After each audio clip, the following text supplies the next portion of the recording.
ഖദീജ. ഈയൊരു നാമം തന്നെ വിശ്വാസികളുടെ ഹൃദയത്തിലെ പ്രണയത്തിൻ്റെ പ്രതീകമാണ്. കാരണം റസൂല് ദീനിനെ പറ്റി പറഞ്ഞപ്പോൾ ആരും വിശ്വസിക്കാതിരുന്നപ്പോൾ ആദ്യം വിശ്വസിച്ചത് ഖദീജയാണ്. റസൂലിൻ്റെ മനസ്സ് തളർന്നപ്പോൾ അള്ളാഹു അങ്ങയെ കൈവിടൂലെന്ന് പറഞ്ഞ് മനസ്സിന് കരുത്ത് നൽകിയ ഖദീജ. ഖദീജയുടെ സമ്പത്ത് കൊണ്ട് അന്നത്തെ മക്ക വരെ സ്വന്തമാക്കാൻ കഴിയും. പക്ഷേ എല്ലാം റസൂലുള്ളാഹിക്ക് വേണ്ടി ദീനിലേക്ക് ചിലവാക്കി. റസൂലുള്ളാഹിൻ്റെ കൂടെ മുസ്ലിമായവർക്ക് ഖുറൈശികൾ വിലക്കേർപ്പെടുത്തിയിട്ട് മലഞ്ചെരുവിലേക്കാക്കി. ആരും ഭക്ഷണവും സാധനവും ഒന്നും കൊടുക്കരുതെന്ന് പറഞ്ഞിട്ട്. അപ്പോഴും ഖദീജ ബീവിക്ക് റസൂലുള്ളാഹിൻ്റെ കൂടെ നിൽക്കാനാണ് ആഗ്രഹം.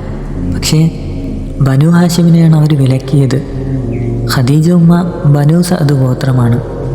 പിന്നെ ഖദീജ ബീവിക്ക് കിട്ടുന്ന ഭക്ഷണം മുഴുവനും അവർക്ക് കൊണ്ടുപോയി കൊടുക്കും. അങ്ങനെ മെലിഞ്ഞൊട്ടിയ ശരീരവുമായി നടക്കുമ്പോൾ ഖുറൈശിൽപ്പെട്ട ഒരാൾ ചോദിക്കുന്നുണ്ട്, മുഹമ്മദിന് വേണ്ടി ചിലവാക്കിയിട്ടാണല്ലോ ഇങ്ങനെ ആയത്. ഖദീജ ഉമ്മ പറഞ്ഞതെന്താണെന്നറിയോ?